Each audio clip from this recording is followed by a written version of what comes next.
Episode 6, Season 2, Muluc, Mayans MC, review. And we kick off the episode, Angel wakes up, fires his water gun at a bunch of crows. I don't know, is this like foreshadowing that they're going to be shooting at Sam Crow soon? I don't know, man. I feel like they've played this card quite a lot in this show with the crows. Foreshadowing Sam Crow, I mean. It's better than Better Call Saul where they'll fucking show a leaf for like 10 minutes, but same time, brother. What the hell you expect? And then we see all the Mayans meet up. They drive past Felipe's butcher shop. He's sitting out front. So they wave while they pass and like, oh, what's going on? Meanwhile, though, El Padrino is at the side of the road with his young team. The guy with the kid that has Down syndrome. He's pissed off at this stage, and there's just two like security guards with him. They get both kneecapped. And then Alvarez gets kidnapped by Hobart and his crew. Nestor basically says he can't get a hold of Alvarez. And then Nestor finds him at the side of the road. And he heads after him and lets Mikey know, damn it, what the hell is going on? Meanwhile, though, Happy shows up at the trailer after a wee note for Chucky. Basically, he goes... And then basically we get Happy saying to them that he got a copy of what went down. And, what went down? All the numbers, all that coded shit. Packer likes. He likes his information. Packer likes his info. I mean, Angel's looking at this, not having a fucking clue what's going on. Easy sitting there having to decipher it, what the numbers mean, and what the codes mean. And yeah.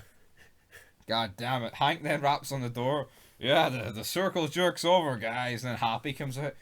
Basically, Easy turns around and says to Bishop, oh, he was just down dropping my parole paperwork off. No. Not in a million. Not in a month full of Sundays is Happy doing this. If it was just the prospect guy, you could maybe buy that. Yeah. Oh, Happy sent him down just to... Like, even the way they'll spin it is, these two saved his life when he got hit by the tractor trailer. I don't remember they used that excuse with the prospect, that's why he's beaten. Mm-hmm. I don't give a fuck who you are. Happy wouldn't do that for you.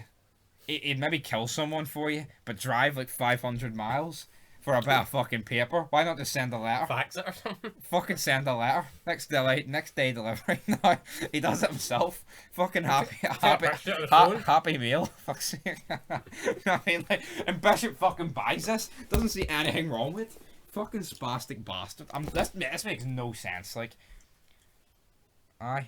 Could you imagine though in Sons if I'm trying to think fucking see when they always fund Belfast. Oh, Belfast on lockdown. We gotta take care of the kids or whatever. Could you imagine if McGee flew over to fucking Charmin just to fucking tell them that? Like, yeah. Oh, the phone line was down, Clay. I had to come all the way over to Charmin to. So it's the truth we're after. Gotta murder a shite, you boys. You want to watch? Anyway, El Patrino's in trouble. Happy then says, Jax would want me to help. I'm in, buddy. You know what I mean? Fuck off. It's great seeing Happy, like, but I mean, this Happy's just lingering around like a bad smell at this stage, isn't he? Yeah. Meanwhile, at this stage, we had Emily. She basically confronted that woman in her house, basically said, right, I paid you, so what the fuck's going on here? Turns out there's been a bid for the Chinese, which they're accepting over Miguel and Emily, and as the club and Miguel are discussing about Alvarez, what's going down, Emily shows up, and then what happens next? I need to talk to you, Glendale. Not here. I need to get the fuck out of my room. Or my sight or some shit like that. Yeah, he tells her to get the fuck out of there, because Nestor's showing up, beaten and bruised, and he basically gives some follow information, but, like, I fucking can't stand Emily. I hate her. Like, realistically, see this whole bidding thing? Like, it's not important. Miguel has shown not one fucking single bit of interest in it. Yep. So why the fuck does it need to be brought to his attention right now? I don't think Glinda would care if it went through or not. See the amount of money that Galindo's just going to be making working with Potter and also Adelita and shit? This fucking aquaculture, it's just Emily's thing. It's fucking head of security. El Padrino, top man, has been kidnapped. And he's it's a race against fucking time. And he's supposed to care about some bed. I know. No, I know you could argue at this point she doesn't know, right? But we know.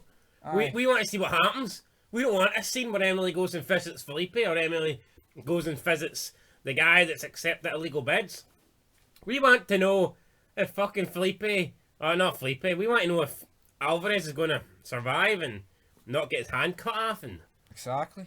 That's fucking it. But yeah, Emily gets thrown in the bin, man. Meanwhile, Alvarez, he's getting tortured. He says, right, I'll give up some information, but I needed the phone and some numbers. He texts them. Basically, Angel puts two and two together that it means twins, windmills, and then they get the area code, and then they basically put two and two together. Right, it has to be in this location. Boom, boom, boom. But meanwhile, they're all ripping his fingernails off. He then stabs him through his hand. But thankfully, he doesn't cut his fingers enough because he can still ride in season 4, bitches. Right, there you go. Imagine that he cut his hands off and he could never ride again. I know, that's fucking bad, isn't it? Like, meanwhile, though, and Bishop get to keep the seat, the presidency seat. That's pretty much it. Emily then goes to Felipe. Easy's there. Right, I need you to do a favour. I need you to shake this guy, the assistant Marlon. Emily says she's got no right asking him, but asks him anyway. I mean, like, when is Easy just gonna say enough's enough? Fuck off. Like, I don't understand. There's fuck all in it for him. I mean, if it was to save Shitey Pants in season 1 or something, you know, you can almost see it. Like, I've no right in asking you, but I'm fucking desperate, so I'm going to. I mean, you can understand that. Yeah. But I mean, is this whole park bid deal really a life or death thing? It's almost like they did this, so in like a couple of episodes' time, he gets the information about Dita.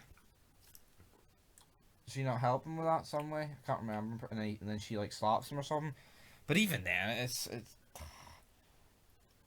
he doesn't know that at this point. He needs that, so it's just a bit stupid. But yeah, he agrees to sort him out at the end of the episode. Potter feels that Adelita is safe and shit like this. Meanwhile, looks like Potter is going to go after Felipe because he has a bit of paper with her name on it. Meanwhile, though, we have got the Mayans. They show up at the place where they're keeping Alvarez. A couple of sniper shots for Coco. Angel then shows up, basically says, right, that's how we're doing it. He near gets caught, but then Coco wipes out another guy. Then they hear a bit of commotion outside the big guys. After they're about to drop Alvarez, who shows up? Santa Padre and Happy and O'Halloran and that wee jobber. Kill everyone but Hobart. Hobart gets kneecapped. Then Alvarez says, no, I didn't want to shoot him. I want to use the lead pipe, or the wrench, which Easy gives him, and then he brutally does what? Caves his skull in. Yep, with a wrench. Kind of sick to watch, but El Padrino, I guess, was taking no prisoners. And then your main man for that group just kind of lays there and dies with a bashed in skull. So, I mean, it was pretty good. I like this. It was pretty good, but it was a tough watch, like. I didn't mind watching it. He was torturing El Padrino. He had it fucking coming. I know, we didn't really bash his skull in, did he? I bet he was going to. No, I don't think he was, like, I mean... What the fucking kill him?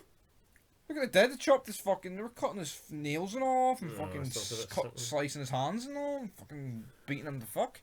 Whipping him. Fuck him. He can die. Meanwhile, though, Happy basically says Easy and Angel, right, is that us good? And then he says, right, once we find out who did it and kill them, blah, blah, blah, it's us. And then Happy goes, yeah. Fucks off.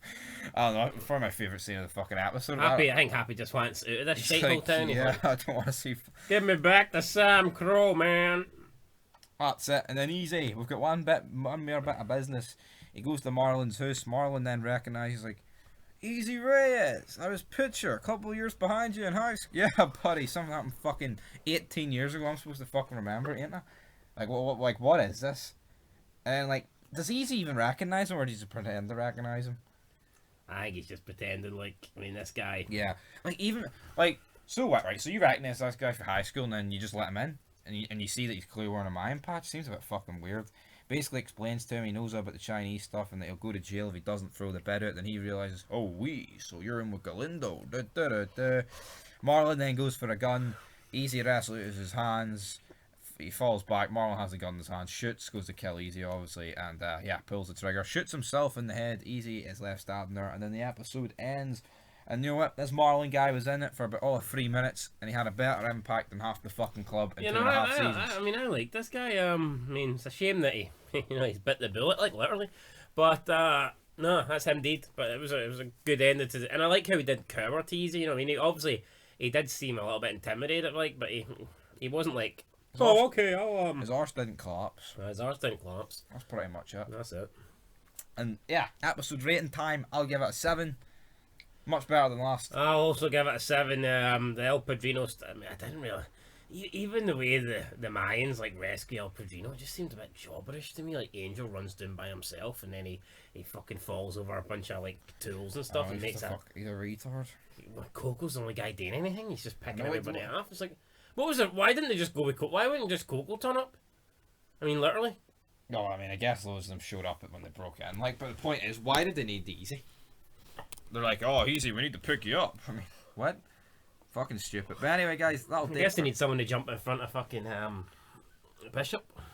That's probably it. Like, but Even anyway, though it's Hank's job, but that's it, guys, for this episode. We're getting at a 7. Next time out, the introduction of Fatos Malitos. So until then, peace, bitches.